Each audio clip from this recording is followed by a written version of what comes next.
കർത്താവ് നിങ്ങളോടുകൂടെ. അങ്ങേ ആത്മാവോടും കൂടെ. ലൂക്കായുടെ വിശുദ്ധ സുവിശേഷത്തിൽ നിന്നുള്ള വായന. കർത്താവേ, അങ്ങേക്ക് മഹത്വം. അക്കാലത്ത് ഫരിസേയരിൽ ഒരുവൻ തന്നോടൊത്ത് ഭക്ഷണം കഴിക്കാൻ അവനെ ക്ഷണിച്ചു. യേശു അവൻ്റെ വീട്ടിൽ പ്രവേശിച്ച് ഭക്ഷണത്തിരുന്നു. അപ്പോൾ ആ പട്ടണത്തിലെ ഭാപിനിയായ ഒരുവൾ ഫരിസേയൻ്റെ വീട്ടിൽ അവൻ ഭക്ഷണത്തിരിക്കുന്നു എന്നറിഞ്ഞ് ഒരു വെൺകൽഭരണി നിറയെ സുഗന്ധതൈലവുമായി അവിടെ വന്നു. അവൾ അവൻ്റെ പിന്നിൽ പാദത്തിനരികെ കരഞ്ഞുകൊണ്ട് നിന്നു. കണ്ണീരുകൊണ്ട് അവൾ അവൻ്റെ പാദങ്ങൾ കഴുകുകയും തലമുടി കൊണ്ട് തുടക്കുകയും ചുംബിക്കുകയും സുഗന്ധതൈലം പൂശുകയും ചെയ്തു. അവനെ ക്ഷണിച്ച ആ ഫരിസേയൻ ഇത് കണ്ട് സ്വഗതമായി പറഞ്ഞു, ഇവൻ പ്രവാചകനാണെങ്കിൽ തന്നെ സ്പർശിക്കുന്ന സ്ത്രീ ആരെന്നും ഏത് തരക്കാരി എന്ന് അറിയുമായിരുന്നു. ഇവളൊരു പാപിനിയാണല്ലോ. യേശു അവനോട് പറഞ്ഞു, ശിമയോനെ, എനിക്ക് നിന്നോട് ഒരു കാര്യം പറയാനുണ്ട്. ഗുരു അരുളി ചെയ്താലും എന്ന് അവൻ പറഞ്ഞു. ഒരു ഉത്തമർണമായ 2 കടക്കാരുണ്ടായിരുന്നു. ഒരുവൻ 500 മറ്റവൻ 50 ദനാറയും കടപ്പെട്ടിരുന്നു. വീട്ടാൻ കഴിവില്ലാത്തത് കൊണ്ട് ഇരുവർക്കും അവൻ ഇളച്ചു കൊടുത്തു. ആ 2 പേരിൽ ആരാണ് അവനെ കൂടുതൽ സ്നേഹിക്കുക? ശിമയോൻ മറുപടി പറഞ്ഞു, ആർക്ക് അവൻ കൂടുതൽ ഇളവ് ചെയ്തോ അവനെന്ന് ഞാൻ വിചാരിക്കുന്നു. അവൻ പറഞ്ഞു, നീ ശരിയായി തന്നെ വിധിച്ചു. അനന്തരം യേശു ആ സ്ത്രീയുടെ നേരെ തിരിഞ്ഞ് ശിമയോനോട് പറഞ്ഞു, നീ ഈ സ്ത്രീയെ കാണുന്നുവല്ലോ. ഞാൻ നിന്റെ വീട്ടിൽ വന്നു, കാല് കഴുകാൻ നീ എനിക്ക് വെള്ളം തന്നില്ല. എന്നാൽ ഇവൾ കണ്ണീര് കൊണ്ട് എൻ്റെ കാല് കഴുകുകയും തലമുടി കൊണ്ട് തുടക്കുകയും ചെയ്തു. നീ എനിക്ക് ചുംബനം തന്നില്ല. എന്നാൽ ഞാനിവിടെ പ്രവേശിച്ചത് മുതൽ എൻ്റെ പാദങ്ങൾ ചുംബിക്കുന്നതിൽ നിന്ന് ഇവൾ വിരമിച്ചിട്ടില്ല.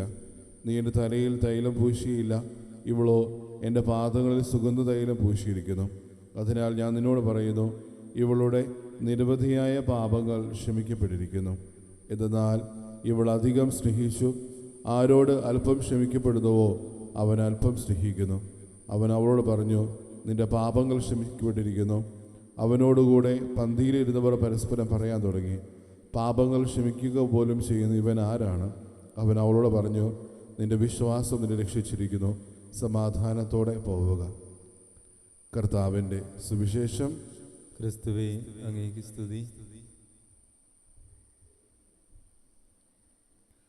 ഈശ്വരത്തിൽ സ്നേഹം നിറഞ്ഞ മാതാപിതാക്കളെ, സഹോദരി സഹോദരങ്ങളെ, ദിവസങ്ങളിലേക്ക് നമ്മൾ വായിച്ചു കേൾക്കുന്ന വചനഭാഗത്തിൽ പലയിടങ്ങളിലും തമ്പുരാനെ പലവരും വിമർശിക്കുന്ന ഒരു സാഹചര്യം നമ്മൾ കാണുന്നുണ്ട്.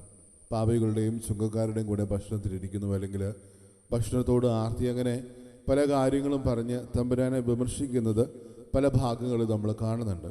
ആ ഒരു സാഹചര്യത്തിലാണ്, അല്ലെങ്കിൽ ആ ഒരു പ്രശസ്തി പലപ്പോഴുമായിട്ട് താൻ ചെയ്ത അത്ഭുതങ്ങളുടെയും അല്ലെങ്കിൽ ആ ഒരു പ്രവൃത്തികളുടെയും വെളിച്ചത്തിൽ ഒരു ഫരിസേയൻ ഈശോയെ തൻ്റെ ജീവിതത്തിലൊന്ന് പരീക്ഷിക്കാൻ വേണ്ടി അല്ലെങ്കിൽ ഒരു കുറുക്കു വഴിയോടുകൂടി ആ ഒരു വീട്ടിലേക്ക് സ്വാഗതം ചെയ്തു. പഴയ കാലഘട്ടങ്ങളിൽ പലപ്പോഴും ഒരു ഗുരു അവരുടെ ഇടയിൽ നിന്ന് മുന്നോട്ട് കടന്നു വന്നാൽ, അല്ലെങ്കിൽ ഒരു അറിവ് സ്വീകരിച്ച് ഒരാൾ ഒരു സമൂഹത്തിൽ അംഗീകരിക്കപ്പെട്ട് കഴിഞ്ഞാൽ പല ഇടവേളകളിലായിട്ട് അല്ലെങ്കിൽ പല ഇടവേളകളിൽ ഓരോരുത്തരും ഇവരെ ക്ഷണിക്കുകയും ആ ഒരു വിരുന്നിന് അവർ കടന്നു വരികയും ആ ഒരു വിരുന്നിനിടയിൽ പല ചോദ്യങ്ങൾ അവരോട് ചോദിക്കുകയും അത്രയും ആൾക്കാരുടെ മുമ്പിൽ വെച്ച് പല കാര്യങ്ങളും ഒരു പൂർണ്ണമായ ഉത്തരം കൊടുക്കുകയും അവർ അറിവിനെ പ്രദർശിപ്പിക്കാനെന്ന രീതിയിൽ, അല്ലെങ്കിൽ ആ ഒരു അറിവ് മറ്റുള്ളവർക്ക് പകർത്തു കൊടുക്കാനെന്ന രീതിയിൽ പലപ്പോഴും അവർ വിരുന്നിന് ക്ഷണിക്കപ്പെട്ടിരുന്നു. പക്ഷേ ഈ ഒരു സാഹചര്യത്തിൽ അത് സംഭവിക്കുക വേറൊരു തരത്തിലാണ്. ഈശോയെ അവർ പ്രധാനമായിട്ടും ഒരു നിരീക്ഷിക്കാൻ അല്ലെങ്കിൽ പരീക്ഷിക്കാൻ വേണ്ടിയിട്ടാണ് ഈ ഒരു ഭവനത്തിലേക്ക് ക്ഷണിക്കുക.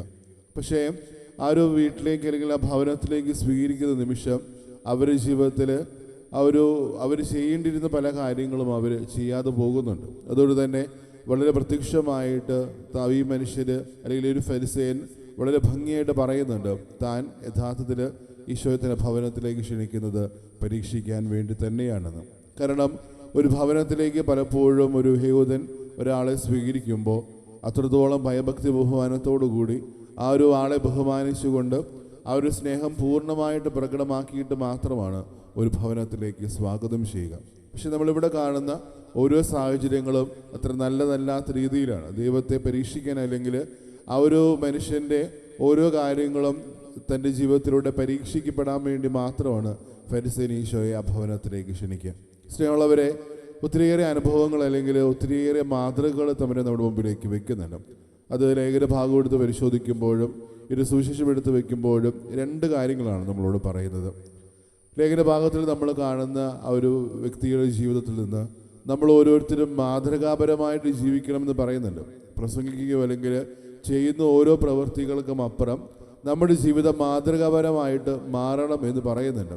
അല്ലെങ്കിൽ നമ്മൾ ചെയ്യുന്ന ഓരോ കാര്യങ്ങളും അതെന്തും ആയിക്കൊള്ളട്ടെ, അതൊരിക്കൽ പോലും മറ്റുള്ളവരെ നമ്മുടെ ജീവിതത്തിലേക്ക് സ്വീകരിക്കാനോ ക്ഷണിക്കുവാനല്ല. അതിനപ്പുറത്തോട്ട് എൻ്റെ ജീവിതം കൊണ്ട് പലപ്പോഴും മറ്റുള്ളവർക്ക് ക്രിസ്തുവിനെ കിട്ടണം, അല്ലെങ്കിൽ ആ ഒരു ദൈവാനുഭവം ലഭിക്കണം എന്നുള്ള പ്രത്യാശയോടു കൂടിയാണ് നമ്മൾ ഓരോ നിമിഷവും ജീവിക്കേണ്ടതെന്ന് പൗലോസ് ശ്ലീഹ വളരെ ഭംഗിയായിട്ട് പറഞ്ഞു വയ്ക്കുന്നുണ്ട്.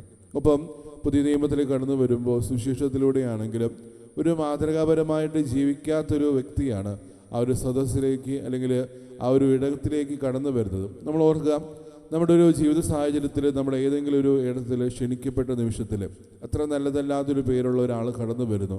ഓർക്കുക, അവിടെ ഇരിക്കുന്ന ഓരോരുത്തരും പതിയെ ആ ഒരു ആളെ താഴ്ത്തിക്കെട്ടാനും അല്ലെങ്കിൽ അപവാദ പ്രവാചനങ്ങളും പലതും പറയാനും തുടങ്ങും. ആ ഒരു സാഹചര്യത്തിലാണ് തമ്പുരാൻ ഈ ഒരു സ്ത്രീയെ ചേർത്ത് പിടിക്കുന്നത്. ഓർക്കുക, നമ്മുടെ ജീവിതത്തിൽ മാതൃകാപരമായിട്ട് ജീവിക്കാനും നമ്മുടെ ജീവിതം മാതൃകയാക്കി മാറ്റാനും നമ്മൾ കടപ്പെട്ടവരാണ്. രണ്ട് കാര്യങ്ങളാണ്: മാതൃകാപരമായിട്ട് ജീവിക്കാനും ഒപ്പം നമ്മുടെ ജീവിതം അതൊരു മാതൃകയായിട്ട് മാറ്റാനും നമ്മൾ ഓരോരുത്തരും കടപ്പെട്ടവരാണ്. അതിലേറ്റവും വലിയ ഉദാഹരണം എന്ന് പറയുന്നത്, അല്ലെങ്കിൽ ആ ഒരു സുവിശേഷ ഭാഗത്ത് വളരെ പ്രകടമായിട്ട് പറയുന്നത് ഇത്രയേ ഉള്ളൂ: സുവിശേഷത്തിൻ്റെ ഹൃദയത്തൊടുപ്പ് എന്ന് പറയുന്നത് കാരുണ്യം തന്നെയാണ്. നമ്മുടെ ജീവിതത്തിൽ പല സാഹചര്യങ്ങളിലും പലപ്പോഴും പല കാര്യങ്ങളും നമ്മൾ പറയുന്നുണ്ടെങ്കിലും, അല്ലെങ്കിൽ പല അവസ്ഥകളും നമ്മൾ നേരിടേണ്ടി വരുമെങ്കിലും എപ്പോഴും ഓർക്കേണ്ട ഒരു കാര്യം, ഏതൊരു സാഹചര്യത്തിലും ഏതൊരു വ്യക്തിയോടും എത്രയൊക്കെ പാപിനിയാണെന്ന് ഒരു സമൂഹം മുദ്രയാക്കിയാൽ പോലും ആ ഒരു വ്യക്തിയോട്, ആ ഒരു ആളോട് നമ്മൾ കരുണ കാണിക്കണം എന്നുള്ള കാര്യം നമ്മളെപ്പോഴും ഓർക്കണം. കാരണം ഓരോ പ്രാവശ്യവും സുവിശേഷത്തിലൂടെ ഓരോ കാര്യങ്ങൾ നമ്മളോട് പറയുമ്പോഴും നമ്മളോട് പറയുന്നത്, നിങ്ങൾ ഓരോരുത്തരും ഈ സുവിശേഷമായിട്ട് മാറുക, അല്ലെങ്കിൽ ഈ സുവിശേഷമായിട്ട് ജീവിക്കുക എന്നതാണ് തമ്പുരാൻ നമ്മളെ ഉത്ബോധിപ്പിക്കുക. അതുകൊണ്ട് തന്നെ എപ്പോഴും തിരിച്ചറിയേണ്ട ഒരു കാര്യം, ഈ ഒരു സുവിശേഷത്തിൻ്റെ ഹൃദയത്തൊടുപ്പ് എന്ന് പറയുന്നത് കാരുണ്യം തന്നെയാണെന്നും നമ്മുടെ ജീവിതം കൊണ്ട് ഓരോ വ്യക്തികളുടെ ജീവിതത്തിലേക്കും കരുണ വർഷിക്കപ്പെടാൻ നമ്മൾ ഓരോരുത്തരും വിളിക്കപ്പെട്ടിട്ടുണ്ട്. അല്ലെങ്കിൽ നമ്മുടെ ജീവിതത്തിലെ പ്രധാനമായ ദൗത്യം മറ്റുള്ളവരോട് കരുണ കാണിക്കുക എന്നതാണെന്നുള്ള കാര്യം നമ്മൾ ഓരോരുത്തരും തിരിച്ചറിയണം. പലപ്പോഴും നമ്മുടെ ജീവിത സാഹചര്യത്തിൽ എപ്പോഴും നമ്മൾ ഒരു വ്യക്തിയെ വിധിക്കുന്നത്, അല്ലെങ്കിൽ ആ ഒരു വ്യക്തിയുടെ ജീവിതത്തിലേക്ക് കരുണ വർഷിക്കപ്പെടുന്നതൊക്കെ നമ്മൾ പലപ്പോഴും ഓരോരുത്തരെയും വിധിച്ചുകൊണ്ടാണ്. ഈ ഒരു വ്യക്തി നല്ല ജീവിതമാണ്, അല്ലെങ്കിൽ അവരുടെ ജീവിത സാഹചര്യങ്ങളെയും അല്ലെങ്കിൽ അവരായിരിക്കുന്ന ഓരോ കാര്യങ്ങളും മാനിച്ചുകൊണ്ടാണ് നമ്മൾ അവരെ സ്നേഹിക്കാനും ചേർത്ത് പിടിക്കാനും അവരുടെ ജീവിതത്തിലേക്ക് കരുണ വർഷിക്കപ്പെടാനും നമ്മൾ പലപ്പോഴും ശ്രമിക്കുക. അതുകൊണ്ട് തന്നെ ആ ഒരു സാഹചര്യത്തിലാണ് തമ്പുരാൻ നമ്മളോട് പറയുന്നത്, ഒരു വ്യക്തി എത്രയൊക്കെ പാപിനിയാണെങ്കിൽ പോലും നിന്റെ ജീവിതത്തിലെ സുവിശേഷമായിട്ട് മാറുന്ന ഓരോ നിമിഷവും ഹൃദയത്തൊടുപ്പോടുകൂടി ആ ഒരു വ്യക്തിയോട്, ആ ഒരു ആളോട് നമ്മൾ ഓരോ നിമിഷവും കരുണ കാണിക്കണം, അല്ലെങ്കിൽ അതിൽ നിന്ന് ഒരിക്കലും പുറകോട്ട് പോകരുതെന്നുള്ള കാര്യം തമ്പുരാൻ നമ്മൾ ഓരോരുത്തരെയും ഉത്ബോധിപ്പിക്കുന്നുണ്ട്. സ്നേഹമുള്ളവരെ, തിരിച്ചറിയേണ്ടത് നമ്മുടെ ജീവിതം മറ്റുള്ള മുമ്പിൽ മാതൃകാപരമാണോ, അല്ലെങ്കിൽ ഞാൻ ഒരു മാതൃകയായിട്ടാണോ ജീവിക്കുന്നത്? എൻ്റെ ജീവിതം കാണുമ്പോഴും പരിശോധിക്കുമ്പോഴും എൻ്റെ ദൈവാനുഭവം മറ്റുള്ളവർക്ക് എൻ്റെ ജീവിതത്തിൽ നിന്ന് ഞാൻ ചെയ്യുന്ന ഓരോ പ്രവൃത്തികളിൽ നിന്നും സ്വീകരിക്കാൻ പറ്റുന്നുണ്ടോ?